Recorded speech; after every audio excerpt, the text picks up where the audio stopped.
If we're on. Let me know. Allegedly, we're on. We're allegedly on. Let's see. Okay, anybody in the live feed, if you are actually seeing things happening, please let us know in the live feed. This is an impromptu thing. Thank you for Jackson Wheat for hosting on Zoom. Strike has disappeared. I hope that nothing terrible has happened to him. None of us have been able to get in contact, and he was the person who was hosting the show. Normally, you would have seen clickety-clacks, the spectacle and all of that stuff. And we're just doing it basement bargain approach in here, and if people are seeing it, then absolutely delightful. As Jackson and other people know, I have been for the many past weeks analyzing Rupi and Sanford's Stupid Creationist book, and is that not redundant? A Stupid Creationist book. At any rate, yeah, it is redundant. Yeah. They've been working on trying to undermine radiometric dating, and they finally brought up some new issues, some cute little stuff on particular crystal formations, and the fact that the real geologist realized that as argon is leaking into this stuff, that particular crystals are generated. And I better put up Jackson Wheat so I can see whatever he's presenting here. Let me see. I'm not seeing a pin mark, so I'm not sure what people are actually seeing in here. He had. Well, I'm seeing you, me, Jackson, and I'm seeing you on the big screen. Oh, well, if not, then I don't know what the circumstances are. On my, I'm just here for decoration. It should. Yeah, but you are so decorative. And the decoration is very pretty and beautiful. And you ask very perceptive questions and all the rest. Anyways, absolutely, she does. As to what they're seeing, and if it's more than unusually chaos, we apologize. We're just kind of whiffling along. The picture they should be seeing is all four of us together on the screen. My body is ready. Handy. I do hope that's the case. Anyway, so I've been looking through some of their papers, not all of which are the ones that they cited, not all of which are directly accessible, but I put some linkages up in the video feed to the neat meat and potato stuff that was accessible. And the point is that there's stuff involving actual geology, and what the scientists have been able to do is realize that these argon fluxes that can occur because old crystals are getting melted in so that they have more argon than you would expect based on the material because it's cycling in old material, that actually can give oodles of clues on what's going on in the volcanism. And one of the ways they tested this out was against an absolutely known thing, which is Vesuvius. So one of the papers that I put up that obviously the creationists aren't paying attention to, although other creationists have, is that when they take into account these anomalously old dates and they remove that data from it, bingo, what they end up with on the argon dating is the correct date for Vesuvius. So they're able to learn about how the crystals interact and how the volcanoes interact and learn stuff. So I put up a couple of additional follow-up papers of how the scientists are making sense out of all this material. Meanwhile, all the creationists can do is go at it and try to do authority quoting. And one thing in particular that I loved, that I couldn't put a direct link up on, but I did put an additional later one. This paper that Richards and McDougall had written back in 1990, and they authority quoted it in their book, where they just took the first sentence. They says, excess 40 argon contamination cannot be conclusively proven by conventional KAR dating techniques. Boom, ...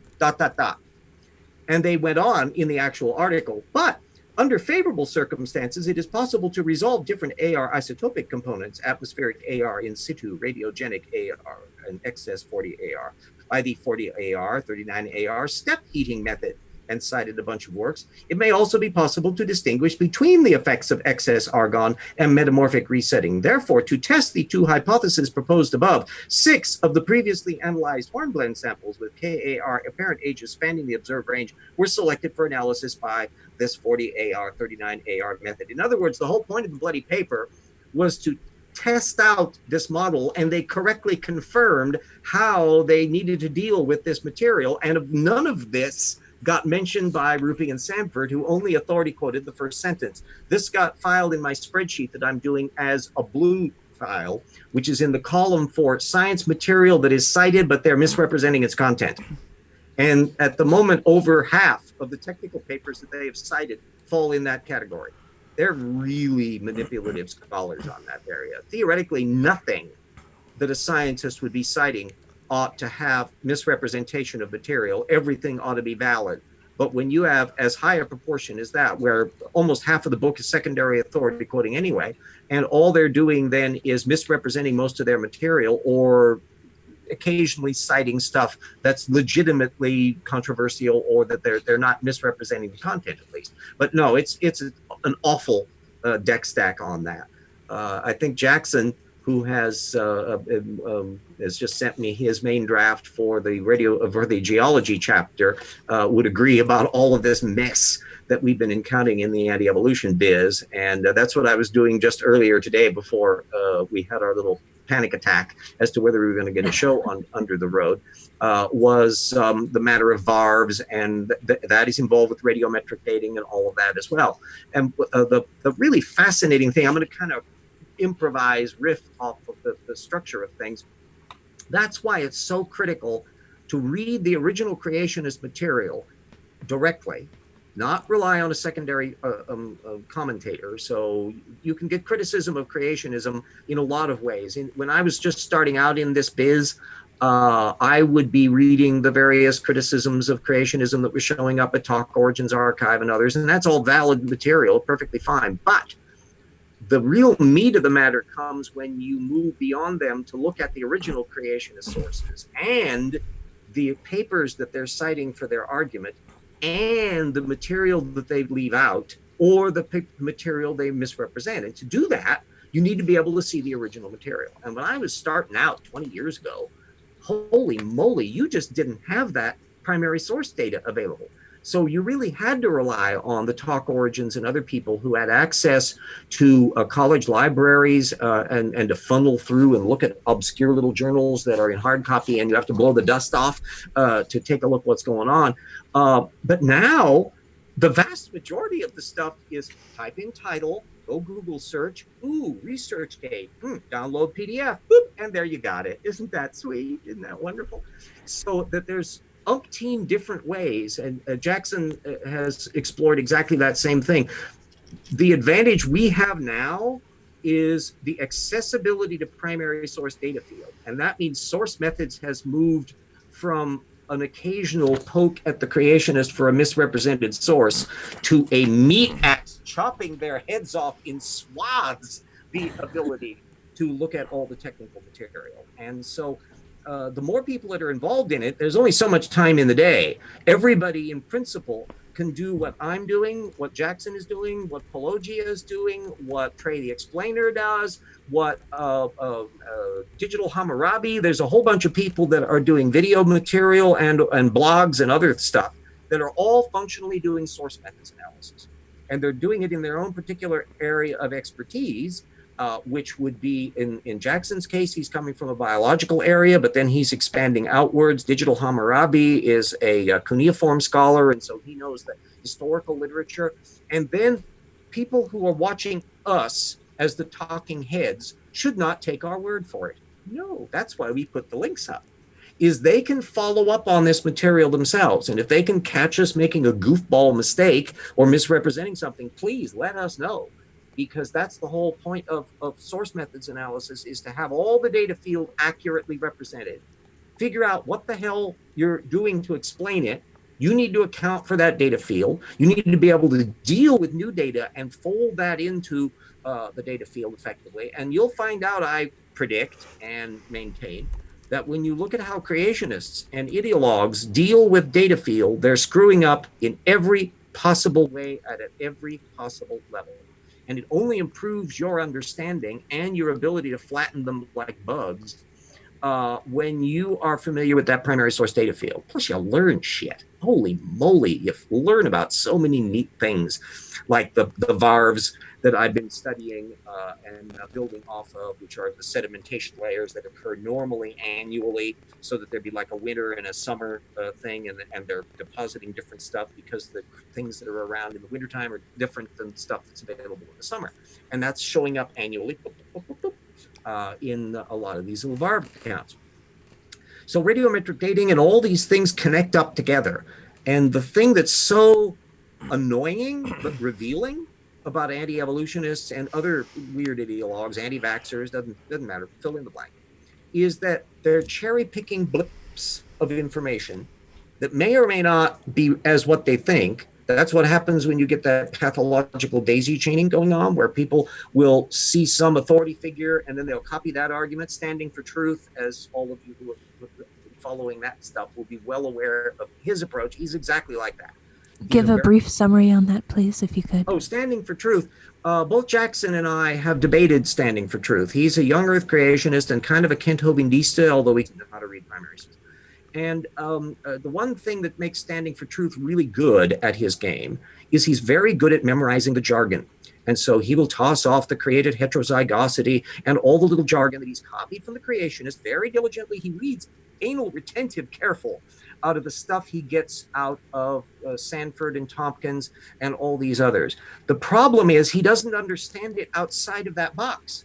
So if you know the data field, as Jackson and I have both done when we've interacted with him, we'll ask him questions that would require him to take what he thinks is going on and apply it to a new data set. Oops, because he lets other people do his thinking for him. He parrots, he doesn't quite actually understand. Exactly. And that's the deadly, people have, I hope, realized, and the same thing with Jackson and others, when we've been involved in various issues, if somebody asks us a question of a new material, we'll say, gee, I don't know about that. Or if we do know about it, we'll explain it. Or if we're applying it, we'll bring in other information that can bear on the point at issue. In other words, you get an actual answer. Whereas if you get an ideologue, you get that deer in the headlight moment as their Tortugan brain starts going, oh, I don't know that. My brain doesn't like that. Ooh, calm down, calm down. Here's a thing. Come over here and say the thing that you believe. There, that feels so much better. Oh, good, good. And you'll get an answer to a question you didn't ask. And that's what you get with standing for truth. I think Jackson was as amused as I was in the debate that I had with him when I made a point blank thing when he was bringing up all this stuff. I was debating whether dinosaurs and humans coexisted. And I asked, standing for his source, where is he getting this information from? He had all these little PowerPoint pictures up there on his lecture. Where did he get it from? And it took a while. It was like I just asked him to suddenly learn cuneiform, that he had to do, oh gosh, the book. Okay, he finally mentioned the guy's name, and he said, well, do you have that book with you? Yes. Please get it. Let's talk about it.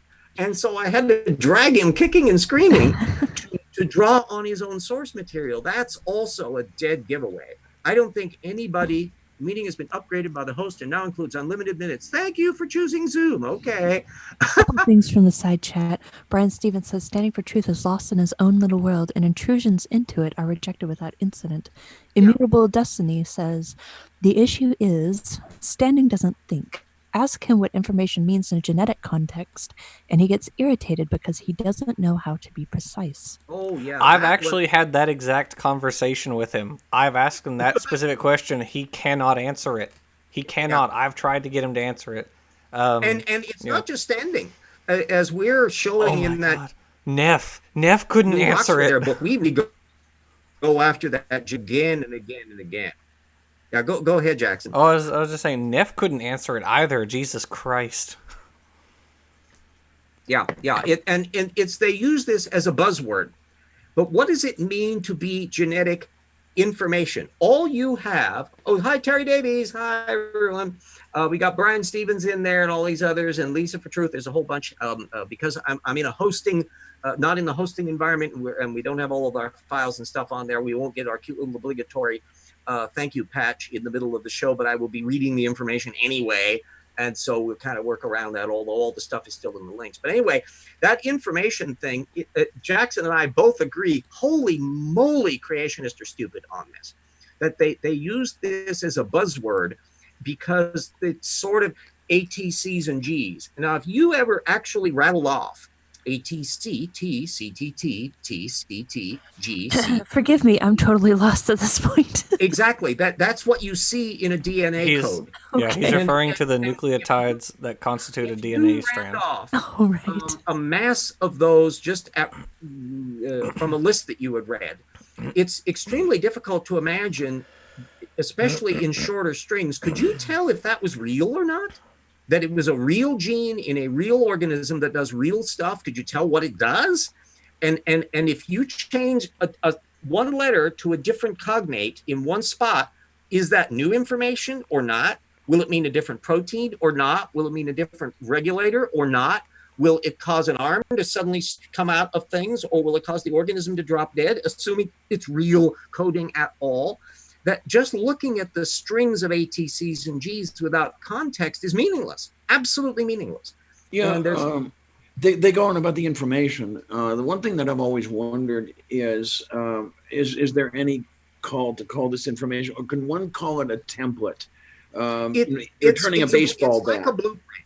It's coding is, and here's the thing that intrigues me about the whole coding system is why has that been the way it works out?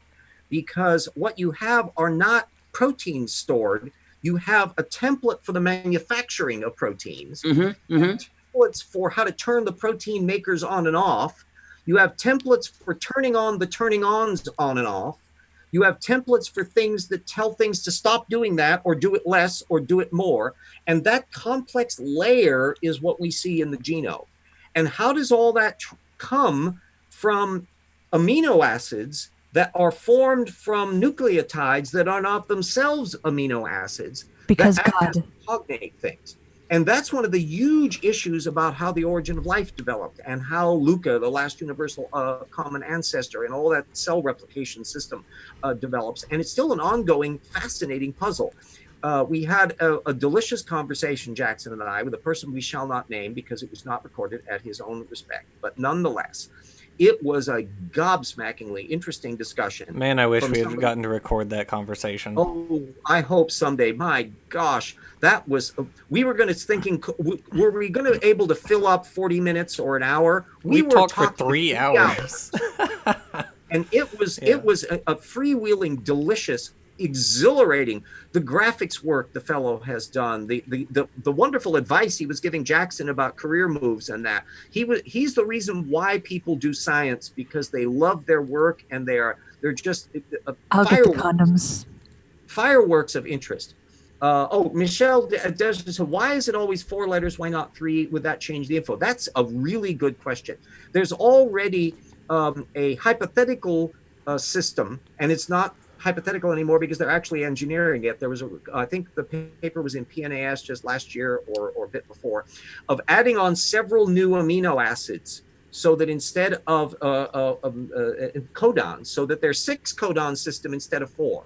So they've got extra nucleotides in the mix to be able to generate bigger combinations. And they're thinking of doing this because they can engineer theoretically organisms like a modified bacteria that could manufacture a bunch of different stuff as like a little factory, because that's basically what it does. The issue as to why there are 4 nucleotides and why they are the ones they are, looks like that's because what works? It works because, for one thing, 2 of them automatically link up with the other 2. That's how you can form the bonds, is because there's a preference for one for the other. And I always forget which ones are which. Jackson probably knows it right off the top of his head.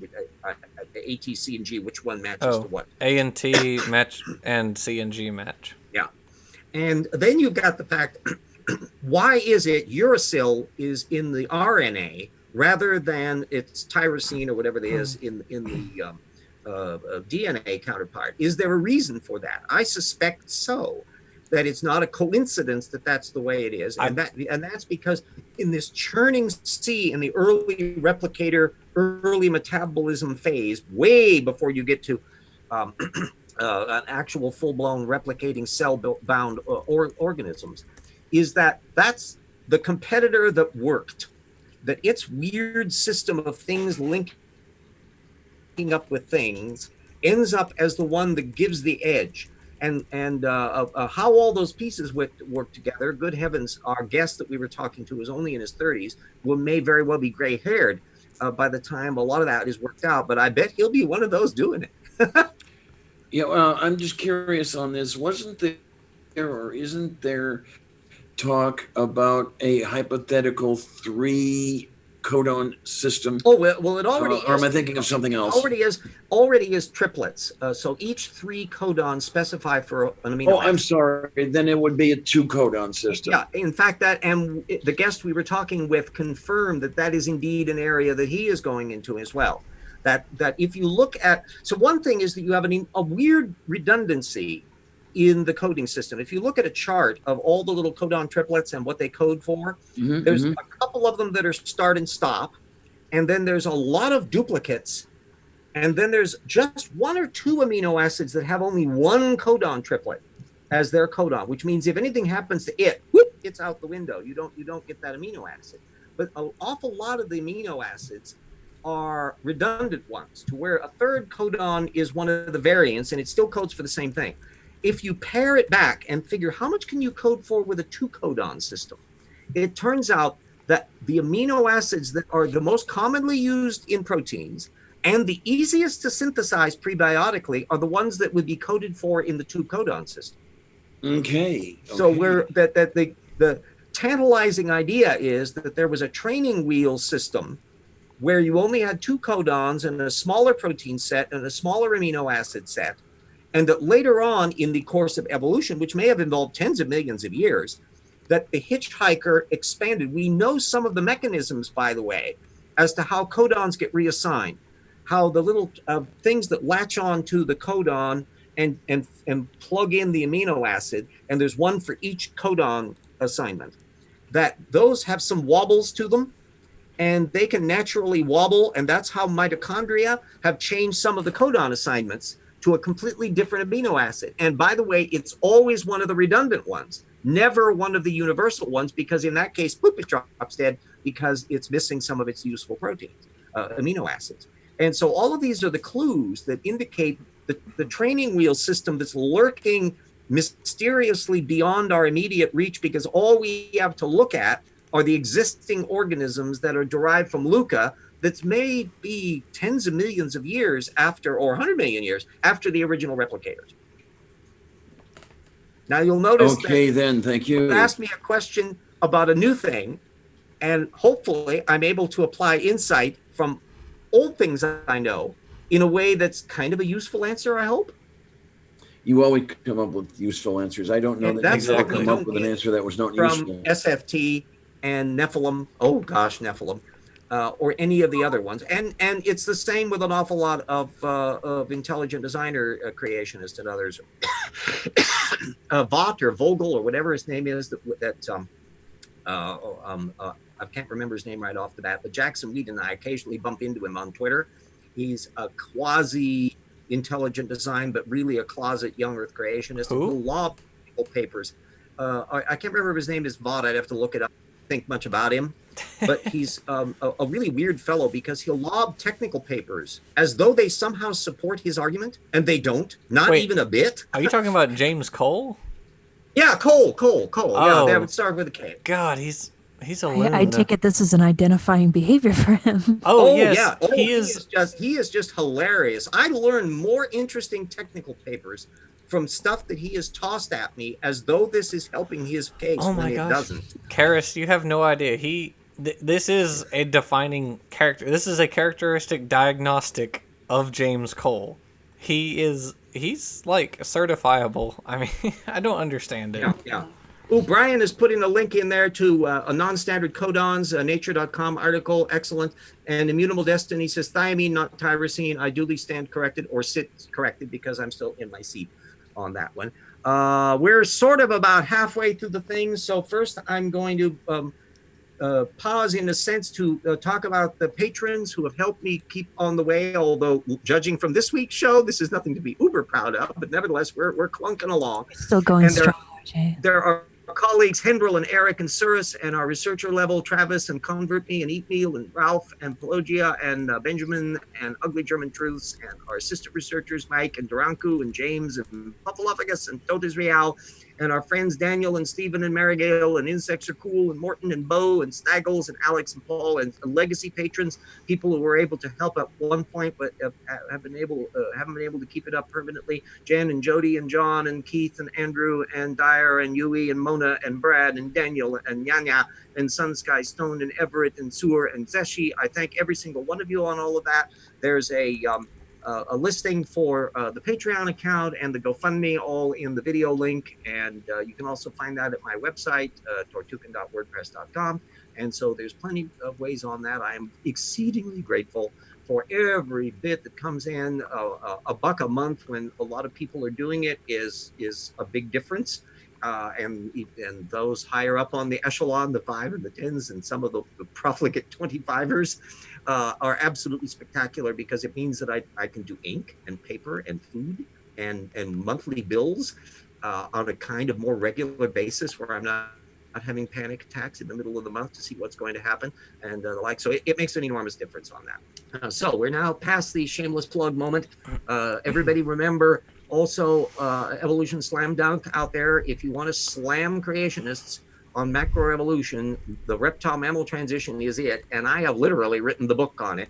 You will never find a resource anywhere that pulls all this stuff together as tidily as it does and fillets every bloody creationist you could ever know. So that means you're going to be totally ahead of the game if you bring up the reptile mammal transition to anybody online. You'll know where they're getting their stuff from based on what they say. There's a Genesis Wan made the disastrous mistake, for those following me on Twitter. Oh my God. Yeah, we should not pollute the stream. Lee Wimberly's wife. Anyway, I brought up the therapsids, and she says, "Well, what about all those reversing traits?" Who was and this? I go, "This is her name is Genesis Wan. Oh, Christ. Wan. WNWN, and she never offers sources. She is probably a lower echelon bottom feeder like Kent Hovind, but probably because he at least offers secondary claptrap to reference, but she doesn't even get that far. Anyway, she made the mistake of combating my reference to the therapsids, my killer app, by saying, "Well, how do you account for those reversing traits?" Well, I know exactly where she got that from. It's John Woodmarat. He is literally the only source she could have found online, because the only people who discuss this, there's only about 20 of them. I cover them in the damn book. And a lot of them, like Dwayne Gish, aren't available online. They're books. So all this intelligent design criticism is not available online. So what are you going to do if you're going to Google therapsids and come up with a creationist response? Who are you going to go to? There's John Woodmarat at the top of the food heap. There's idiot the Truth in Science bunch over in Britain. There's Krieger doing his shtick at Creation Wiki farther down the line, and then Elizabeth Mitchell and a few other hangers-on, Kopej and a few others that are kind of parasitizing off of them. But Woodmarat is the top of the heap. I knew, and that specific issue, supposedly his argument is that there were all these traits in these therapsids that were being reversing back and forth constantly, and therefore this whole notion of a steady progression is just false. Well, I found out the original source material. It was riffing off that. Thanks, Professor Lowe at Carnegie sent me the full text of all of these things when I asked him about him, when I first engaged on this back in 2006 or so. And one of the ones that was supposedly a reversing trait consisted of a bone that's about that big, not much bigger than the top of a typical ballpoint pen. And there was a bone that was about the size of a nib on the pen that was occasionally getting bigger or smaller and up and down. That was the reversing trait, one of the reversing traits he was highlighting. Out of a full animal that has all of this anatomical features that he never discussed in his paper. Not once. So the idea that here was one relying secondarily, maybe even from somebody, because Woodmarat has been copied by a bunch of different people. Elizabeth Mitchell would refer people to Woodmarat's article when she says, "Oh, don't worry about the reptile mammal transition. Woodmarat has thoroughly debunked that." No, he hasn't. So we don't know whether or not Wan was actually parasitizing Woodmarat directly or from somebody parasitizing him secondarily. But it doesn't matter. Woodmarat's wrong. Archer, she's the one who sent me that hilariously stupid article on the the failures in the fossil record. The one where the guy is it's the one where you have the Italian guy who's like in a documentary and someone is transcribing the documentary, but they don't know any of the taxa, so they're misspelling all of them. Oh, that one. Yeah. Oh, yeah. She was the he- one who sent me that article. It was so stupid. Yeah. Oh, It's yeah. hilarious. And there's a whole bunch here. Here's some little pics about how you deal with anti-evolutionists online. As everybody who has been following me should have hopefully got the memo as to what I do and how they can measure by the observation how effective it is. Insult is irrelevant, so don't use it. Name calling and profanity, forget that. Ask for sources. Ask for documentation. And boy, you hear the sound of them running for the exit, because the vast majority of them don't know any of that. They don't know how to find any of that. They can't engage on the data. Probably the Mount Olympus of stupid at the moment on Twitter is hacking X2. He is somebody who is so completely obtuse on everything he tries to bring up and misunderstands everything he sees that he's just a poster child for cranial blockage to the rectum. And either he doesn't really believe what he says and he's just lying, or he actually believes what he says, in which case he seek medical attention. The guy is delusional in the arguments that he does. And no coincidence, he's a Trump supporter. So you've got some interesting little interconnections that go on in here. I want to get as many people as possible using source methods, where you don't take my word for it. You don't take anybody's word for it. You should do the ring of truth test. There was, I can't remember right off the bat, a physicist that did a wonderful show about the ring of truth, about how the science methods work. And he's mainly talking about physics because that's his particular area. But that when a model comes along that is really right, it's got the ring of truth to it. It's productive. It links up with lots of other information. It inspires people to develop new things. It produces this delicious synergy. Now you get personality squabbles in any discipline where you got people that are dragging in their heels. They didn't like quantum mechanics, or they didn't like relativity theory and so forth. But ultimately, the ring of truth wins out in a genuine scientific enterprise, and the field expands. You don't see that in anti-evolutionism. It's an extremely narrow group, only 60 some odd people, who repeat the arguments over and over again, and they look terribly confident, and they do videos and books published by their in-house bunch, and they can persuade people who are already believing the thing they want to be persuaded of, that the thing they're wanting to believe already is the thing that is actually true. But the moment you start examining the sources, as Pelagia does, as Jackson does, as I try to do, and everybody else, this is their Achilles heel. This is the place where they fall apart. So you want to always think of it as a bottom-up approach, not a top-down approach. There's philosophy, there's the data floor, the data that you're trying to account for, and underneath that is the source methods that underpins it. Are you paying attention to all the data? Are you seriously looking at the potential problems with your model? Are you attempting to investigate new data and put it to the test? And will you change your damn mind if it turns out the data is not telling what you had wanted it to? That's the essence of science. And that underpinning is essential to sound reasoning. It's the same in history. I don't come from a science background. I come from a historical background. And although science and history would seem very disparate groups, methodologically they're indistinguishable. They have a harder problem, though, because people can lie. People can put up the monument that acts as propaganda. Egyptian pharaohs were really good at that. Caesar can write his memoirs and spin so that it makes him look good. Those are things rocks don't do, electrons don't do, chemical interactions don't do, physics experiments don't do, although the people who do them can cheat. But the data itself is replicable in a way that history isn't. But we know that there are science disciplines that face the historical problem as well. Astronomy. Literally, there is no way for us to know what is happening in Andromeda Galaxy this afternoon.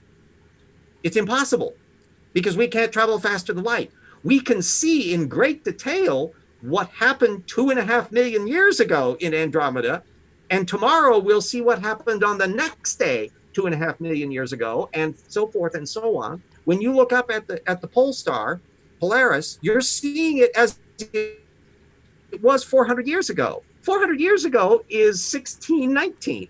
The people were living in Jamestown at about the time that the starlight was leaving there. So literally, with astronomy, you're seeing through time. And you can only see through time that way. 400 years ago was about the time I was a teenager, I think. Yeah, right? Yes, indeed. Oh, wasn't it?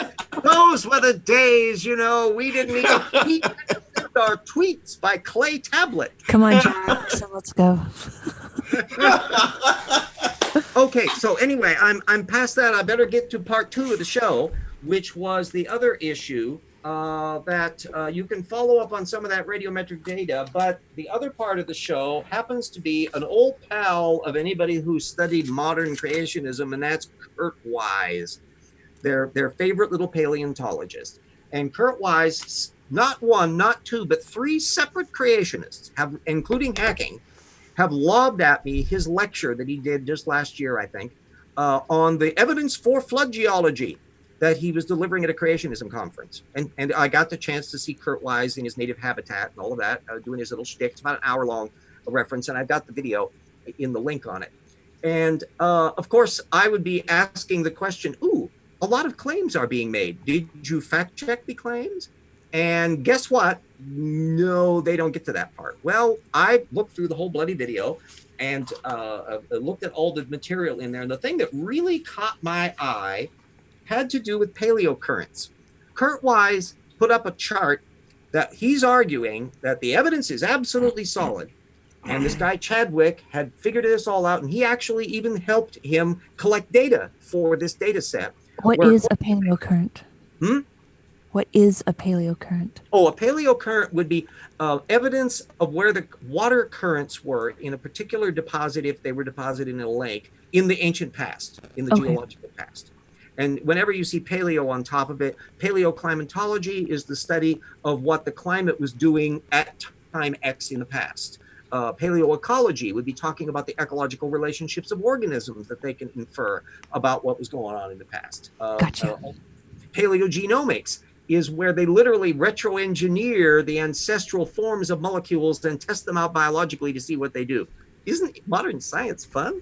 And that paleo term is really interesting. Anyway, Wise, relying on a secondary source, Chadwick, who he did not identify, and nothing in the links, there were no links to any of this material in the description of the video. So anybody that wanted to follow up on this was up the creek, unless they did their own independent research, had to do with a map that supposedly, as the water is swooping in during the flood, that in the geological record, according to Chadwick, the currents are all pointing in one direction.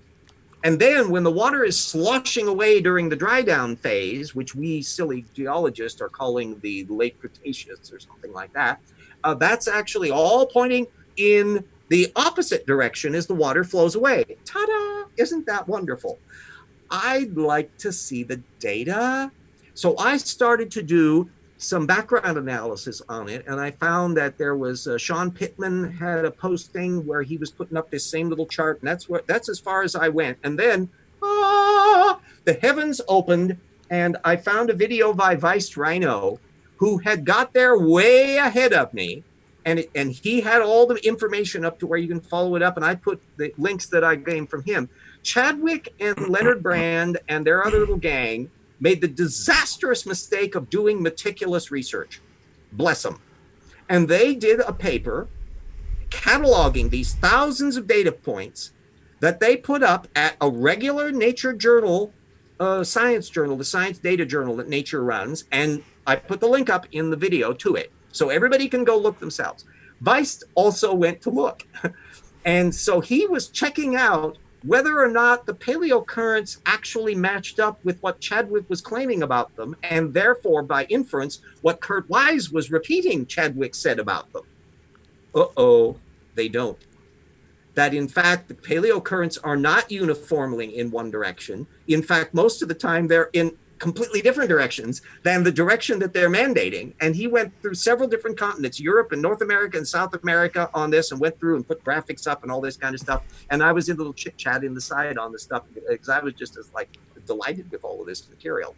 So the short form is Chadwick and Brandt and company were scouring through all these different geology theses and marking down every little bliptoid they could get of paleocurrent information. Bless them. Isn't that wonderful? Kurt Wise helped.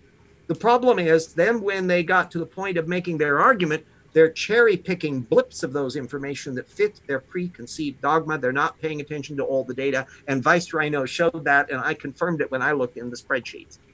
And anybody else that wants to play around with it can do analyses on their own. So isn't that fun? Very fun. The most fun.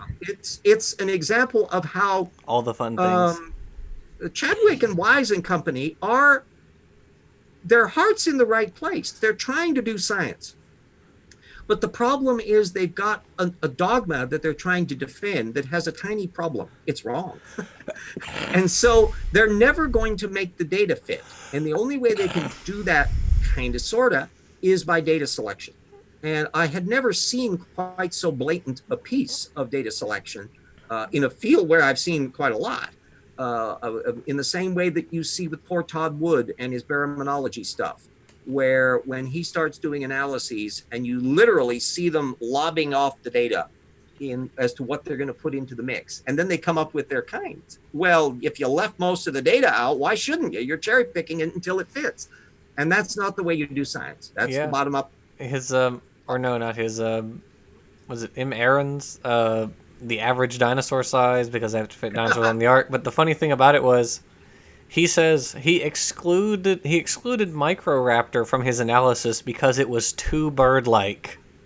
Yeah, Microraptor, a dromaeosaur, excluded for being too bird-like. Yes, we're going to, and he when he did his material on the therapsids, he first of all cherry-picked a family that has a relatively sparse fossil record, and that is a minor one that's not even one of the big players in the reptile-mammal transition. And even at that, he lopped off about a third of his technical data from his own papers.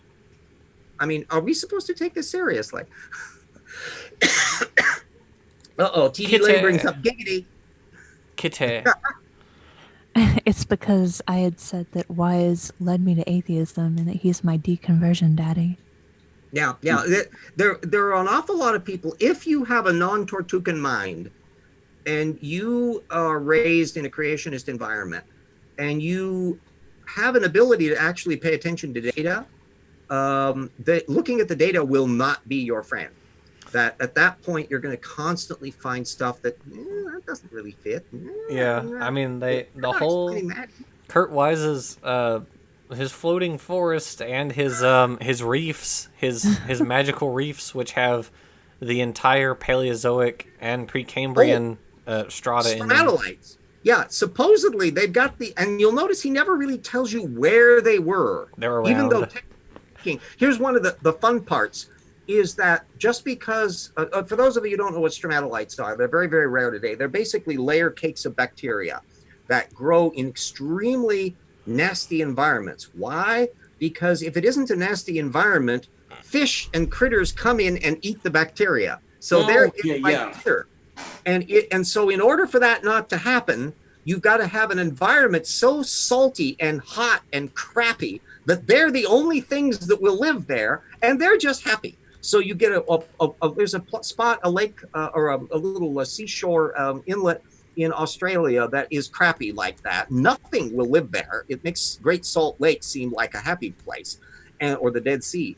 And so you get these stromatolites where these bacteria will form layer, and they just build one layer on another because they're photosynthetic, and so the upper layers are alive and the rest is like a fossil down below, and they end up looking like a big murky moldy green hassock, and they'll have layers and layers of these things. Well, we know in the fossil record that at one time they were king of the world, and there are massive reefs of these things in the fossil record, and you can infer the conditions were either really crappy or there was nothing around yet to eat them. That's why they had the place all to themselves, you see? Now, Kurt Wise has to solve this tiny little problem, because if everything is taking place in a tight time frame at the same time as Adam and Eve and Abraham and all the rest, and then they're being destroyed in the flood, at the same time the Egyptians aren't noticing when they're building the pyramids, so we got to move them the other direction. How can you have a place that is so toxic that these stromatolites could form on a same planet where there are anomalocarids, trilobites, dimetrodons, dinosaurs, mastodons, uh, multiple forms of diatoms and foraminifera, and all of which require specialized environments to live in, where do you put the little game reserve for these damn stromatolites? Now, the stromatolites are found in places that may not be where they were when they were alive, because continental drift has moved around. But ironically, the Australian stuff is pretty static. That Australia has stayed kind of cycling around that South Polar region for a long time. So that's kind of where they were when they were alive. But where do you put them on that weird flood world where there's going to be the pre-flood world, and then it turns into the flood world, and then it turns into something else where there's ice ages and coal forest being baked and volcanic eruptions, but then the floodwaters are abating in the single direction that they apparently aren't in the fossil record. Do you get the impression that there's too much data to fit the creationist model, you think? Well, yeah, you have to fit everything over 4 billion years in 4,000 years. So yeah, it's a really tight fit. I used as an analogy, and I've mentioned this before, but I love it so much, is Broadway and I think 42nd Street or 40, one of them are up there. It's where the Empire State Building is now. And the Empire State Building didn't always there. Before that, if you go back in the Wayback Machine, far enough, back into the 1860s, there was a mansion there. In fact, there were a pair of mansions, and they were owned by members of the Astor family. And they were staying out in there until the early 1880s, when one of the Astor guys died, and his son inherited the place. And he hated his Aunt Caroline, who lived next door. So in revenge, he demolished his mansion and built a hotel there, a giant 12 or 13 story hotel, which he called the Waldorf for his side of the family, just a loom over the mansion. And so suddenly he was turning the neighborhood into a commercial area that just pissed off Caroline Astor no end. And she hung on for another 5 or 6 years before she decided, oh, hell, I'm going to tear down my mansion, build a new one uptown where everybody else was moving up to, and I'm going to put a hotel there to boot. And she arranged with the Waldorf bunch that their hotel would link up, and they would still be separate buildings with connecting doors. And just for spite, even though the architect designed it so they all look the same height, she actually had one more floor on her building than the other. It was a very Trumpian style of one-upsmanship on here. But technically, the two hotels were separate and could be separated if they felt like breaking the contract between them, but they didn't. And so she was going to call it for her side of the family, so it was going to be the Waldorf Schermerhorn. And people talked her out of that. And so they called it the Waldorf Astoria. And that stayed the place from the 1890s all the way down to the 1920s, when now the whole area was changing and the hotels really wanted to be farther uptown. So they decided that they would sell the old Waldorf property and build a new Waldorf uptown, which is the one that still exists. And some people who were deciding to build the world's tallest building, involved with Al Smith and others, bought the place and demolished it to make way for the Empire State Building. Now, the Empire State Building was built in the late 20s and into the 30s. And in 1945, as I recall, right, either close to the end of the war or just after the war, there was a really cloudy day. And to this day, planes can crash if they fly around because they forget there are tall buildings around. Well, a B-24 bomber forgot there were tall buildings around and slammed into like the 82nd floor of the Empire State Building. And debris was raining down. An elevator was severed, and this poor elevator operator plunged 80 floors, not to her death. She survived, damn it, and good for her. Anyway, you can see how much history went on from the 1860s, 70s, 80s, 90s, 1920, 30, 40. What if you tried to compress all that in a young Earth creationist frame? So the image you get in mind are all of these people riding up in carriages to Astor's mansion to go to a big party in her ballroom, but they keep on bumping into generations of people trying to register at the damned hotel. And then everybody is shocked when suddenly they hear this grand crash as the B-24 slams into the 82nd floor of the Empire Empire State Building, raining debris down outside on top of all those carriages with the people coming, trying to get into her place for the grand ballroom. Something is wrong with this chronology. And that's the level of wrong that you get into when you deal with young Earth creationism. So if you want to use the Waldorf Astoria example, and that is about the same level of wrong. Hope you didn't mind the history break. Nope, we were busy talking about foreplay in the internal chat, as you were saying. Oh, okay. Well, that's what happens when I start digressing on history. That everybody starts wandering off and starts talking about sex. Our minds all fall in the gutter. Yeah, Copernicus thinker brings up, just watch the town hall debate on climate change. Any of those candidate plans would be 1,000 times better than he who will not be named. That's an important issue. I'm hoping that climate issues will be coming up in the Democrat debate that's coming up, I think, next week. And the thing is that some of the candidates have already effectively adopted an awful lot of Jay Inslee's proposals, which Inslee is my governor here. Although he's dropped out of the race, he did fairly put that climate issue on the front burner. And there's an awful lot of people here and in the rest of the world that ain't going to wait for the Trumplandia administration to deal with it. They're going to deal with it anyway, because this is literally the matter of the future of our posterity.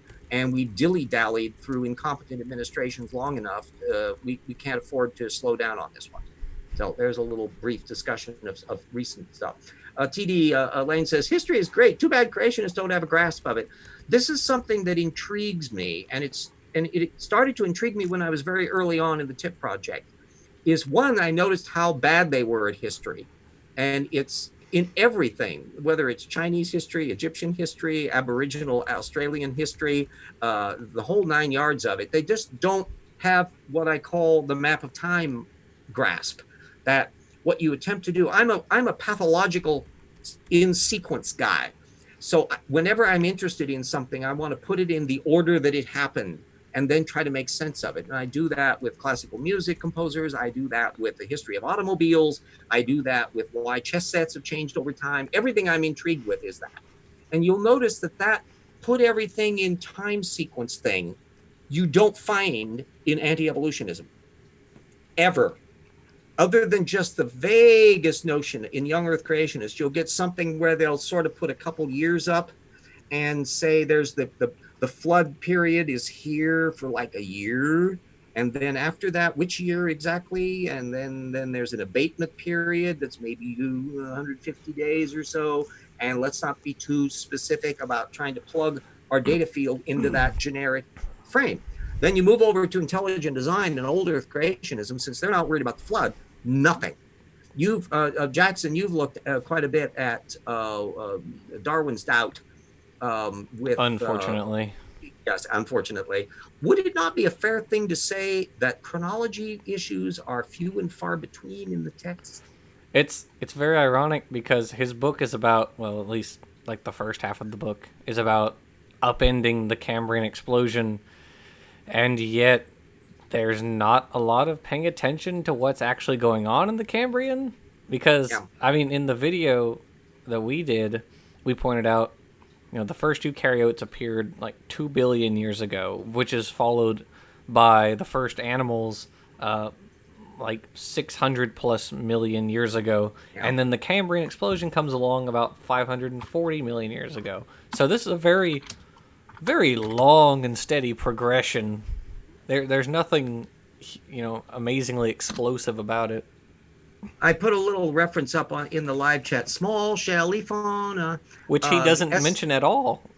The SSFs. Those are little teeny things they look like tiny little ice cream cones. And they're believed by the normal scientists that they're representing extremely primitive early model mollusks. And the important thing about it is they're occurring before the big Cambrian explosion critters. They're still in the Cambrian. They're in the early phase. They're a period called the Tomotian phase. There's the Manichaean and then the Tomotian, and there's various subcategories and all that. And this is maybe like 5 or 10 million years. Oh, just a drop in the bucket. It's a good thing that we've got all these paleontologists in the side chat. Yeah. That 5 million years, gosh, that's nothing. It's only the time it took us to go from Australopithecines to Donald Trump. So an awful lot of stuff can happen in just 5 million years. Can we go back? Well, it's actually funny. To what? Australopithecines? It's At actually some funny, case, I would RJ, be willing to have because some of them there. I might trust your average Neanderthal over most of the people who are serving in some of our government institutions today. well, RJ, you know what I realized after we did the video, and a thought came to mind, which I really wish we had addressed, but we didn't, and it's one we should dedicate a whole video to, maybe with help from another special guest. It's the idea that the fossil record represents a what is it, a top down instead of bottom up biodiversity. Because the creationists or the intelligent designers who look at the Cambrian explosion, they say, "Oh, look, all these phyla are just coming into existence. They're just coming out of nowhere." But what they fail to understand is the arbitrariness of our taxonomic system. We have to assign these groups to phyla, even if they're stem groups. And it's very evolutionary. You have the stem groups followed by the crown groups. That's exactly what evolution and it makes expects. predictions about what you find in things that are potentially testable in a way that anti-evolutionism isn't. You never get the foggiest clue as to what a basal chordate would need to look like for Steve Meyer to throw up his hands and go, "Well, that's evolution." And no, he all doesn't. a negative argument. And yet the chordates that we find in the Cambrian that we already know are in there are the most primitive ones that you could imagine, and are exactly what evolutionists were expecting really early chordates to look like, lamprey larvae. And so this is why the regular scientific community isn't gnashing their teeth over this one. I had the delightful opportunity when the one time I bumped into Casey Luskin over in Seattle back when he was still active, and I asked him about what the earliest chordates looked like and what were they expected to look like based on evolutionary principles. And I asked that question because I knew he had no clue, because nobody in the anti-evolution business has ever thought about it. And needless to say, I got this nice deer in the headlight look, and he had to move to another topic. Those little small shelly fauna are really interesting in the same way that Claudina, which dates back to the pre-Cambrian, we don't know what the hell those things are, and they survived into the early Cambrian. It's that you've got little critters with shells. Why do you have little critters with shells? Well, it's because something will make them dinner if they don't have shells. So what we're seeing is a whole ecosystem of predator-prey things that are going on in the Precambrian and into the Cambrian, but we don't have diddly knowledge about the actual players because we don't have any of these Lagerstätten deposits. Those small shelly faunas show up because they leave hard copy. And then they eventually fizzle out because something is shifted in the ecology of the later Cambrian, the explosion part. We know a bit more about that. It's a real proliferation of buggy things. Those arthropods go hog wild in the Cambrian explosion. And how much of that dates back previous, we're not sure, because we don't have the Lagerstätten deposits, those mother lode deposits that preserve all of the little fine parts. You'll never get that in reading Steve Meyer or any of the other ones in that gang. They just parse stuff down for authority quotes, and they have no curiosity to offer what their model is. How many design events were going on? Is the designer of Morella the same designer as Trilobites? Please tell us. Well, we mentioned that when we, because the guy who's quoting Meyer, long story short was his name, he makes the little cartoons. He talks about the Burgess Shale. Cartoons. Yeah, it is nice cartoons. He mentions how, the Burgess Shale doesn't have any transitional fossils that Darwin was expecting. No, actually it has a lot. And we mentioned Ishaya, Hallucigenia, Metaspergina, and Pacaya.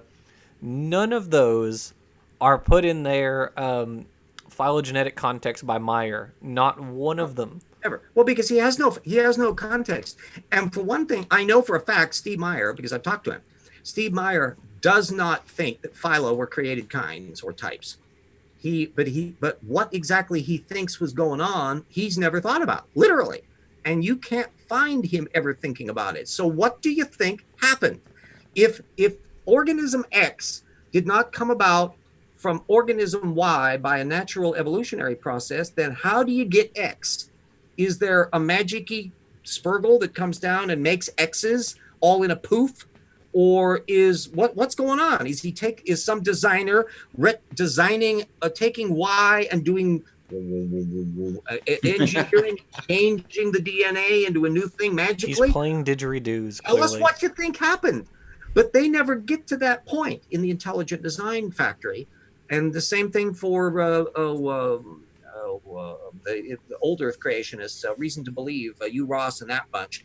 They literally never think about it because there's no incentive to. You got to credit the creationists, the young Earth creationists, that they at least try to sort of kind of work out the kinds, not too much of detail. How do you get along if you've been following some of the things along there, if you don't follow Joel Duff's webpage at Naturalis Historicus or whatever the hell it is, do it because it's exquisite.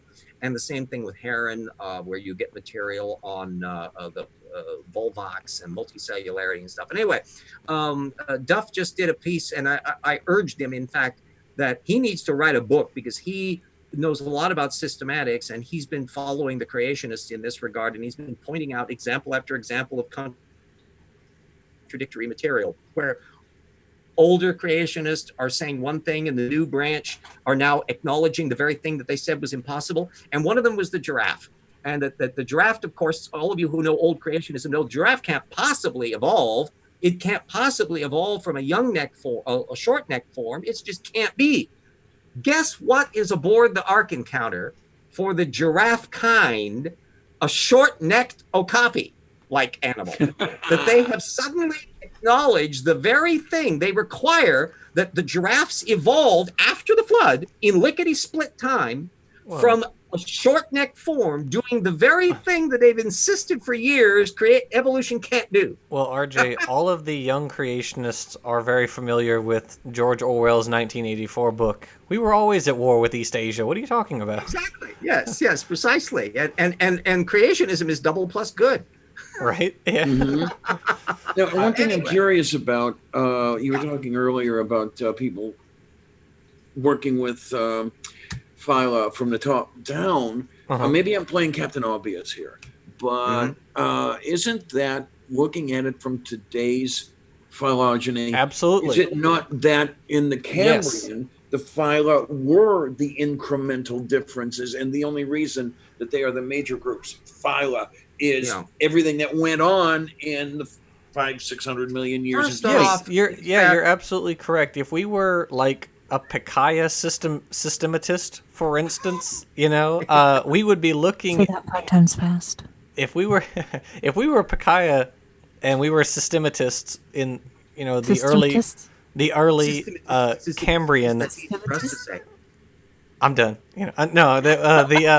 We would not look at Metaspergina and Pikaia and Hycoichthyes as the phylum Chordata. They would be whatever phylum they were already a part of. Because there is no phylum Chordata yet. They would just be the newest members of whatever pre-existing phyla there was. Yeah, and what you've got in trying to figure out what things are, first of all, what gets preserved. As I pointed out, half of the animal phyla that are soft-bodied creatures don't have a fossil record at all. And that's about 1/3 of all the phyla. And so anything that's really tiny and doesn't produce fossilizable hard parts is going to not fall on the scope. So we know that, and that's why if you read my old book, the old TIP project, I use the term Bermuda Triangle defense to refer to this, because it's exactly the same thing, is where they'll talk about, well, where are the transitional forms for this? Where would you see them? If you have forms that are soft-bodied and small, and you don't have deposits that can sustainably and preserve soft-bodied critters, they're functionally invisible. And we don't have to guess at that. That whole Tomotian small shelly fauna ecosystem is functionally invisible because we don't have any logger state. Well, RJ, I thought it was kind of intriguing how, long story short, kind of took the opposite approach to that. Still a wrong approach, but he took a different one where he was looking at it as, we have everything now. Everything that we don't have doesn't exist.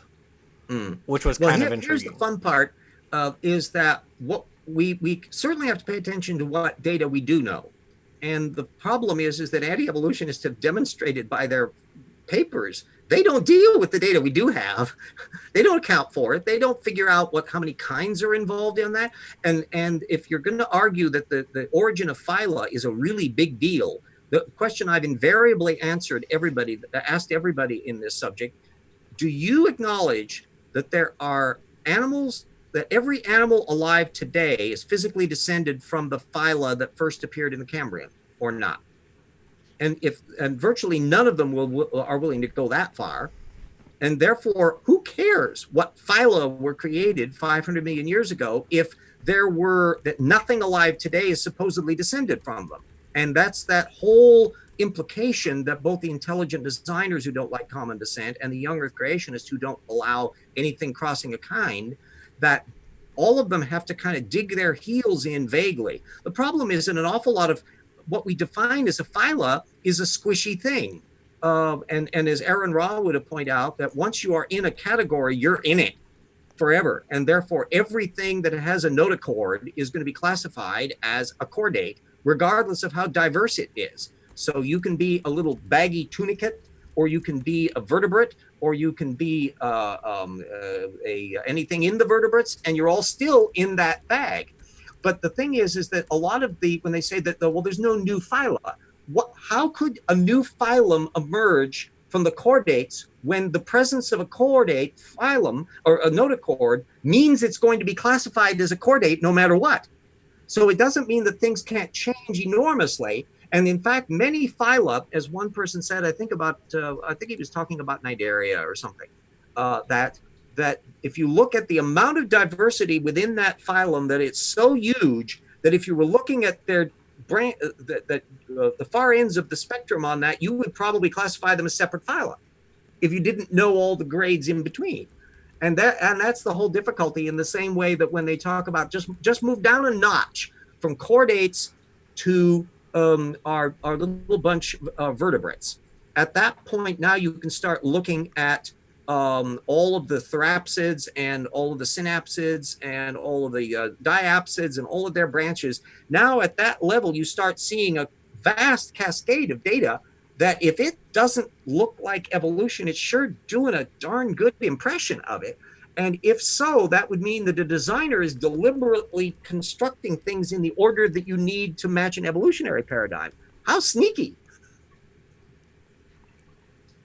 Well, quite sneaky indeed. Yes. Indeed. Well, we've gone well past our hour here. Thank you very much, all of our guests in our training wheel approach in here, that Lavender Lady and Dulcet Tone Karas, who is apparently muted at the moment.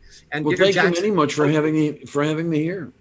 Yeah, and hopefully I temporarily had thought I would have to postpone all of this discussion until next week, but now I get to bump everything back over and proceed on the thing, and we will have not missed one. Thank you all in the audience who hung on for an extra hour and a half to see the show start at 6:30 instead of 5 o'clock.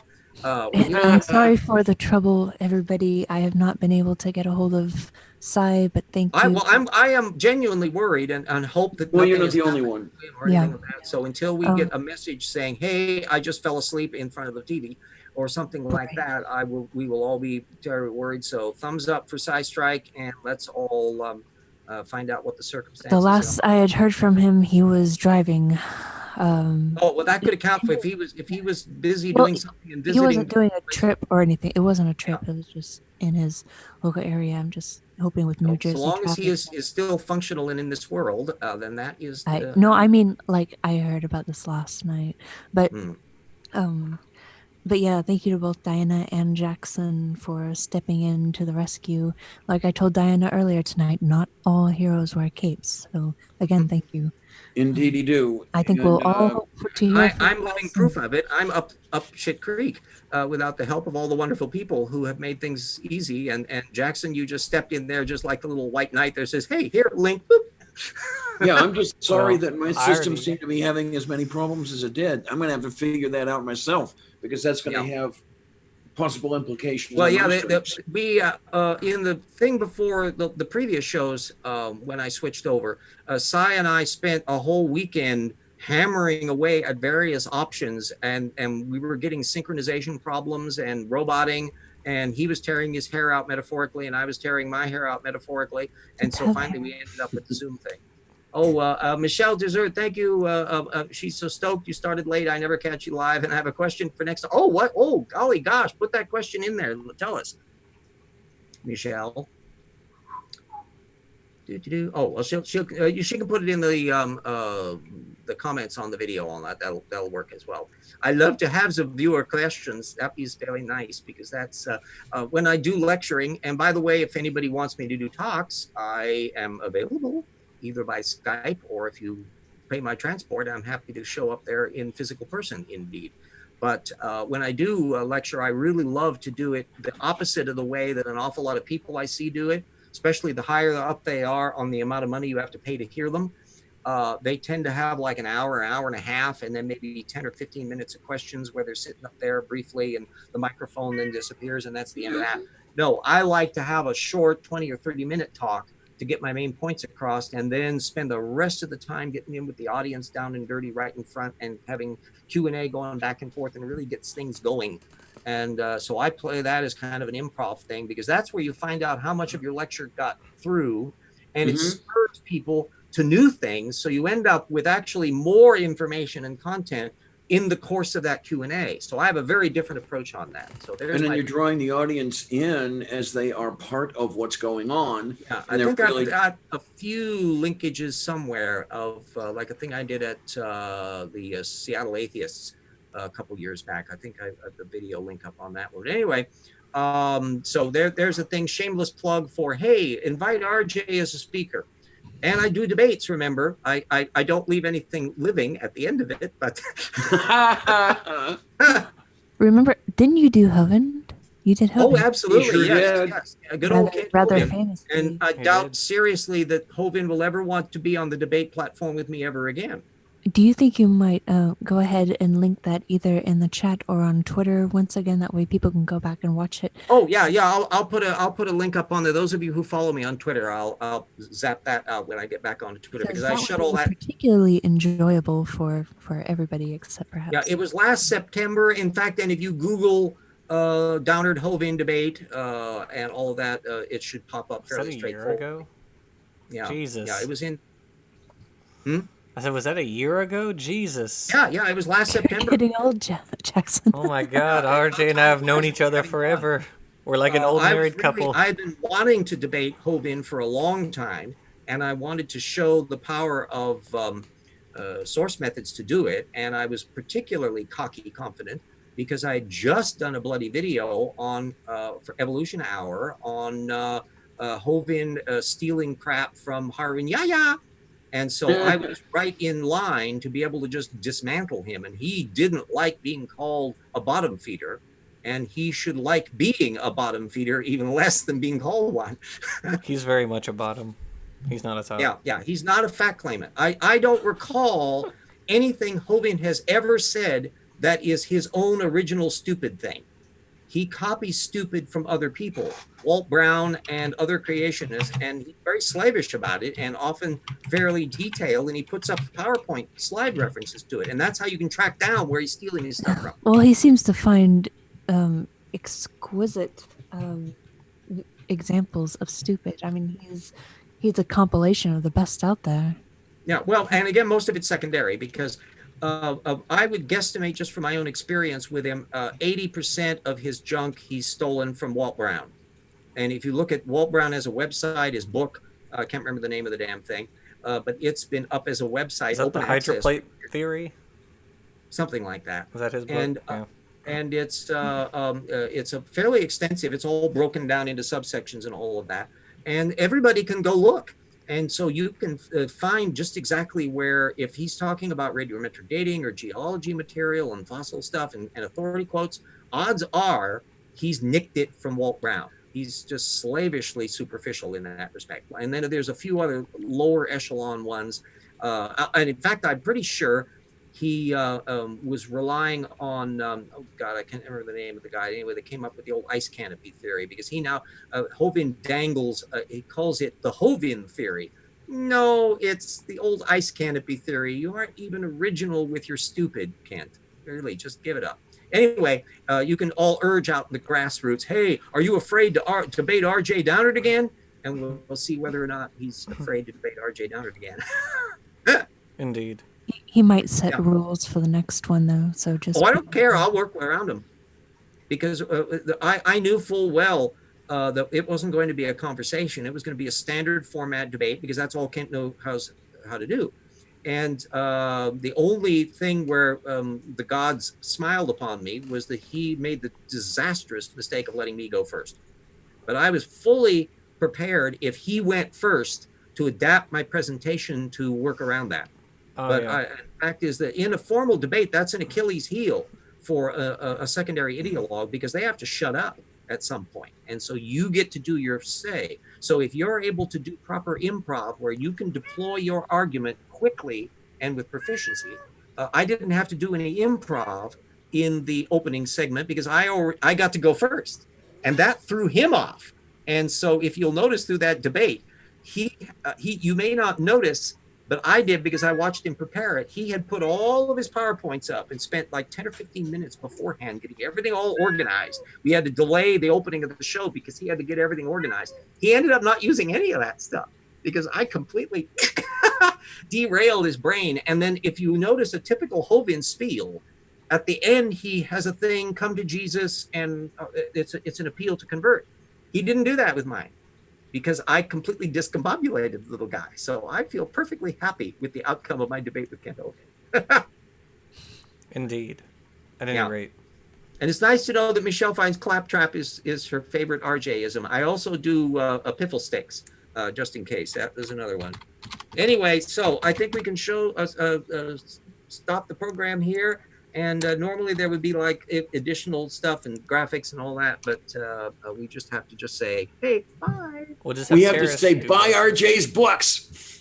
Yeah, yes, RJ's Craven plug. And if you like the novel as well, you have both of the books. And so do that. I'm still knee deep in working on the second Fog novel, as well as I was literally working on that yesterday morning. And now then I was then going back to the new chapter on the rocks were there. So how many balls can RJ juggle in the air without hitting himself in the nose? I don't know. A question for the ages. At any rate, okay. All right. Well, I'm going to stop See you next the week. broadcast. Bye, everybody. Take care, everybody. Bye.